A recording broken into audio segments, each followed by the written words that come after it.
Hello students, इस video में हम 13th बी एक्सरसाइज करने जा रहे हैं। मे बी इसी वीडियो में अगर इस जल्दी से ख़त्म हो गया तो सी एक्सरसाइज भी करवा दूंगी, क्योंकि इसमें सिर्फ 2 एग्जाम्पल ही होंगी। तो दोनों सेम ही है, बी और सी।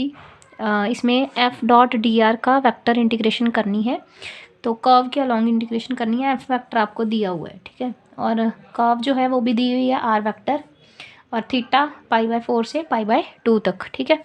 तो एफ वेक्टर मतलब ये पूरी क्वांटिटी, ये वेक्टर, और डी आर वेक्टर दिया है तो डी आर मैं पता कर लूँगी। ये आर वेक्टर हुआ तो डी आर वेक्टर क्या होगा, इसकी डिफ्रेंसेशन। तो मैंने इस आर वेक्टर की, ये जो गिवन आर वेक्टर है, इसकी थीटा के साथ डिफ्रेंसेशन कर दी, तो साइन की हो गई, कॉस की हो गई माइनस साइन, साइन की हो गई कॉस, और थीटा की हो गई 1।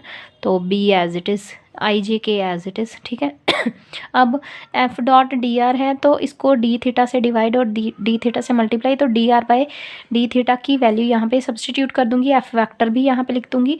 F dot D R vector है तो दोनों का डॉट प्रोडक्ट, मतलब आई वाला आई के साथ और जे वाला जे के साथ, के वाला के के साथ मल्टीप्लाई। तो ये क्वांटिटी हमारे पास पूरी बन जाएगी, और साथ में d theta as it is, ठीक है। और लिमिट्स, क्योंकि ये सारा अंदर का इंटीग्रेंड थीटा में है तो इसलिए π/4 से π/2 तक, ठीक है। सी इनमें से कॉमन निकाल के बाहर रखा हुआ है। अब इसके बाद यहाँ पे इसको कट कर लेंगे। यहाँ पे ये 3a² sine cube theta cos theta है। जो तो कैंसिल आउट हो रहे होंगे, ठीक है, कैंसिल कर देंगे। अगर नहीं हो रहे होंगे तो उनको एज इट इज़, जैसे ये चीज़ एज इट इज़ लिखी है, ये 3 science cube theta a² cos theta, तो ये सेम यही चीज़ है, तो ये कैंसिल आउट हो जाएंगे और ये क्वांटिटी एज इट इज़ बच गई। ये दोनों ऊपर से टर्म्स आ गई। अब ये 2 साइन थीटा कॉस थीटा, तो क्या होता है साइन 2 थीटा, ठीक है। b² sine 2 theta d theta. Again इसमें से साइन 2 थीटा अंदर, a² प्लस b² को कॉमन बाहर निकाल लिया, तो अंदर बचेगी इंटीग्रेशन अकेली किसकी, साइन 2 थीटा की, है ना। साइन 2 थीटा की इंटीग्रेशन कॉस 2 थीटा, माइनस में अपॉन में 2 भी आएगा, है ना, क्योंकि साइन ए एक्स की इंटीग्रेशन होती है minus cos A x upon ए। तो थीटा का ये साथ में जो 2 है वो नीचे भी आएगा, तो बस अपर माइनस लोअर लिमिट। तो बिल्कुल इजी क्वेश्चन है, पूरी एक्सरसाइज बस इसी पे बेस्ड है, एफ डॉट डी आर, ठीक है।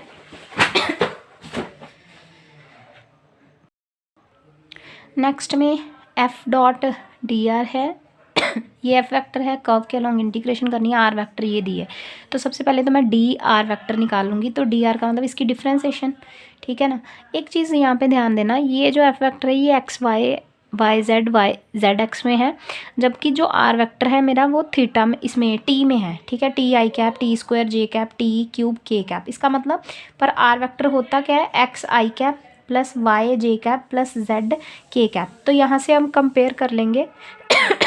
एक्स की वैल्यू मेरे पास आ गई टी, वाई की वैल्यू आ गई t², और जेड की वैल्यू इक्वेट की तो आ गई टी की क्यूब, ठीक है ना। तो बस जहाँ जहाँ एक्स वाई वाई जेड लिखा है वहाँ वहाँ टी में कन्वर्ट कर लूँगी। एक्स की जगह टी पुट कर दूँगी, वाई की जगह t² और जेड की जगह टी क्यूब यहाँ पे पुट कर देंगे, ठीक है। तो यहाँ पे ये मेरा एफ वेक्टर डी आर, और डी आर की डिफ्रेंसिएशन टी के विद रिस्पेक्ट टू कर देंगे तो ये बन जाएगा। क्योंकि डी आर लिखा है ना कि आर, जबकि दिया मुझे आर वेक्टर है, तो मैंने टी के साथ डिफ्रेंसिएशन करके एफ वेक्टर को भी एक्स वाई की जगह पे टी, जो मैंने वैल्यूज़ बताई हैं एक्स वाई जेड की, वो भी सब्सटीट्यूट कर दूंगी। तो एफ वेक्टर भी टी में कन्वर्ट हो गया, और D R by D T तो है ही पहले से टी में, है ना। डिफ्रेंसिएशन के बाद टी के साथ डिफ्रेंसिएशन करके डॉट प्रोडक्ट करवा के आई वाले का आई वाले के साथ, आई का आई के साथ, जे वाले का जे वाले के साथ, के कैप का के कैप वाले के साथ मल्टीप्लिकेशन करवा के डॉट प्रोडक्ट। और इंटीग्रेशन की लिमिट जो है वो -1 से 1 तक, क्यों, क्योंकि जो मेरा टी है उसकी लिमिट कहाँ से कहाँ तक वेरी कर रही है, -1 to 1 गिवन है, बस कर दिया। नेक्स्ट क्वेश्चन भी इजी, एफ वेक्टर दिया है, और ये आपको सिंगल इंटीग्रेशन है तो सिंगल वेरिएबल में ही कन्वर्ट करना है। तो y की जगह पे मैं ये वैल्यू सब्सटीट्यूट करके फिर ये बन जाएगा। और डी आर का मतलब, आर वेक्टर का मतलब x I cap Y J cap है, तो डी आर वेक्टर का मतलब D x I cap D Y J cap है। y अगर इतना है तो dy कितना होगा, इसकी डिफ्रेंसिएशन मतलब 4x dx। तो ये सब्सटीट्यूट कर दूंगी तो सारा कुछ x में कन्वर्ट हो जाएगा और लिमिट भी किसकी आनी चाहिए, x की लिमिट आनी चाहिए। कहाँ से कहाँ तक, सिर्फ x वाला उठाना है, ये 0 to 1, क्योंकि सारा अंदर वाला इंटीग्रेंड x में कन्वर्ट हो चुका है तो लिमिट भी किसकी आएगी, कर्व के अलॉन्ग x की आएगी सिर्फ। और नेक्स्ट क्वेश्चन भी बिल्कुल सेम है, सर्कल के साथ दिया है। तो यहाँ हाँ ये क्वेश्चन थोड़ा सा आपको समझना पड़ेगा क्योंकि यहाँ पे सर्कल की क्वेश्चन है, ठीक है। तो हमें बोला है एफ वेक्टर इतना है dot D R vector, D R, तो डी आर, आर तो पता ही नहीं तो आर वेक्टर हमने वही पुराना ले लिया, x I cap plus Y J cap. अब क्योंकि ये तो है सर्कल, ये है सर्कल की इक्वेशन, कर्व जो है वो मेरी सर्कल है, तो सर्कल के लिए हम जब भी इंटीग्रेशन करनी हो तो हम क्या लेते हैं उसमें, पैरामीट्रिक फॉर्म लेते, पैरामीट्रिक है ना, यूज़ करते हैं कोऑर्डिनेट्स। तो x की जगह r cos थीटा, और यहाँ पे ठीक कर लेना इसको, यहाँ पे कॉमा आएगा और यहाँ पे इक्वल का साइन आएगा, मतलब x बराबर है r cos थीटा। हमेशा यही होता है, आपने कैलकुलस 2 सेमेस्टर 2 में पढ़ा होगा, उसमें डबल ट्रिपल चैप्टर में होता है कि जहाँ पे भी सर्कल हो वहाँ पे हम पैरामीट्रिक जो कोऑर्डिनेट्स पुट करते हैं, जो वेरिएबल्स लेते हैं वो क्या लेते हैं, आर कॉस थीटा, आर मतलब रेडियस, रेडियस यहाँ पे कितना है ए, तो ए कॉस थीटा मतलब टी, थीटा की जगह टी लिखा और क्या, वाई आर साइन, आर मतलब ए साइन थीटा मतलब टी, ठीक है, r cos theta r sine theta. तो यहाँ पे ठीक कर लेना, यहाँ कॉमा आएगा और इक्वल का साइन यहाँ आएगा। जेड की वैल्यू तो है ही 0, तो आर लिखा, डी आर लिखा, डी आर डिफ्रेंसिएशन होगी इसकी, है ना। अब x की जगह ये पुट कर देना y की जगह पे ये, तो dx की जगह इसकी डिफ्रेंसिएशन, dy की जगह इसकी डिफ्रेंसिएशन, ठीक है। तो यहाँ पे आप ये देखो, यहाँ पे f dot D R vector, f vector लिखा, डी आर वैक्टर लिखा, दोनों का डॉट प्रोडक्ट करवाया। उसके बाद मैंने इसमें f वेक्टर, ये जो y है dx और x कॉज वाई, और ये x अकेला पीछे लिखा है dy। अब इसको ना उसने इस चीज़ को, इसको इकट्ठा करके ये लिखा है differentiation of x sine y। क्यों, क्योंकि जब आप इसकी डिफ्रेंसिएशन खोलोगे, x की differentiation 1 sine y as it is, x की डिफ्रेंसिएशन dx है ना, और x एज इट इज़, तो साइन y की डिफ्रेंसिएशन कॉज y, आगे y की डिफ्रेंसिएशन dy, ठीक है। तो ये u इंटू वी का फॉर्मूला बन रहा है। तो इसमें क्या होगा कि ये इसकी इंटीग्रेशन अलग, इसकी अलग, तो डिफ्रेंसिएशन इंटीग्रेशन कैंसिल आउट हो जाएंगी, ठीक है। पर कैंसिल आउट इंटीग्रेशन करने से पहले मुझे पैरामीट्रिक फॉर्म का यूज़ कर लेना है, पैरामीटर्स का यूज़ कर लेना है। एक्स है आर कॉस थीटा, वाई की जगह लिखा आर साइन थीटा, ऐसा इसीलिए क्योंकि मेरे पास फिर लिमिट्स के नाम पे कुछ नहीं है ना सर्कल में यहाँ तो फिर मुझे लिमिट्स लेनी पड़ेंगी, वही स्ट्रिप्स लेके, है ना, 0 से -a से a तक, और वही सर्कल की अंडर रूट में माइनस प्लस से माइनस के अंडर रूट, है ना, माइनस अंडर रूट से प्लस अंडर रूट में, तो जैसे कैलकुलस 2 में करते थे, तो वैसे बिल्कुल लिमिट्स लेनी पड़ेगी। लेकिन यहाँ पे अगर मैं पैरामीट्रिक फॉर्म का यूज़ कर लेती हूँ, मतलब r cos theta r sine theta का, तो सर्कल का पूरा जो चक्कर है उसमें थीटा कितना होता है, थीटा का होता है 0 से 360 डिग्री तक, मतलब 2 पाई तक। तो यहाँ पे लिमिट्स क्या आ जाएंगी, 0 से 2 पाई, 0 से 2 पाई। एक्स की जगह आर कॉस थीटा और डी वाई की जगह पे उसकी लिमिट लिखिए, क्योंकि वाई है ए साइन थीटा साइन टी, तो डी वाई क्या आ जाएगा, ए कॉस टी डी टी, है ना। तो यही चीज़ें यहाँ पे सब्सटीट्यूट की गई है, ठीक है।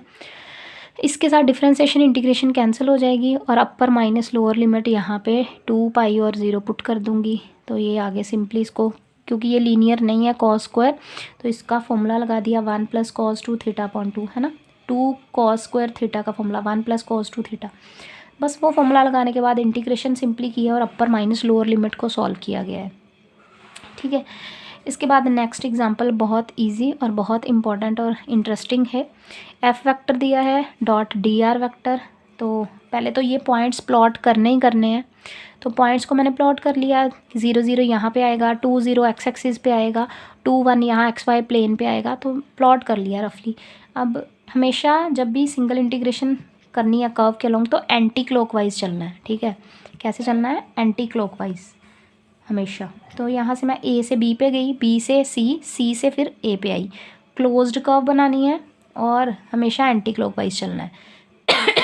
तो कर्व पे मैं कैसे मूव करूँगी, पहले ए से बी पे जाऊँगी, फिर बी से सी, देन सी से डी पे जाएंगे। तो आर वेक्टर हमेशा क्या रहेगा, x I cap Y J cap, और डी आर वेक्टर इसकी डिफ्रेंसिएशन, ठीक है ना। अब इसको यहाँ पे सब्स्टिट्यूट कर दूँगी, F vector dot D R, मतलब इन दोनों का डॉट प्रोडक्ट, ठीक है, इन दोनों का डॉट प्रोडक्ट। तो अब इसको एफ डॉट डी आर को 3 बार लिख दिया, एक तो ए बी के लिए, एक बी सी के लिए और सी ए के लिए। तीनों चीज़ें अंदर इंटीग्रेंट सेम है, बस ए बी बी सी और सी ए। तो ये फर्स्ट इक्वेशन। ए बी पे मैं डायग्राम एक बार यहाँ पे दोबारा बना देती हूँ, बार बार पीछे पेज नहीं पलटना पड़ेगा मुझे। अब देखो यहाँ पे ए बी की अगर बात करें तो लाइन की इक्वेशन क्या है, जो फिक्स है वो लाइन की इक्वेशन है, या फिर आप लाइन की इक्वेशन का फॉर्मूला भी लगा सकते हो। वैसे इसमें तो फिक्स है y इक्वल्स टू 0, लाइन की इक्वेशन दिख रही है ना। ए से बी में फिक्स चीज़ क्या है, 0 0, y की वैल्यू 0 फिक्स है। तो यहाँ पे मैं y की जब ए बी की बात करेंगे, इंटीग्रेशन 1 है तो वेरिएबल भी अंदर एक ही होना चाहिए। तो y को किस में कन्वर्ट कर लिया मैंने, 0 में, 0 लिख दिया, क्योंकि y इस लाइन पे इक्वेशन क्या है y की 0। तो डी वाई उसकी डिफ्रेंसिएशन भी क्या होगी, 0।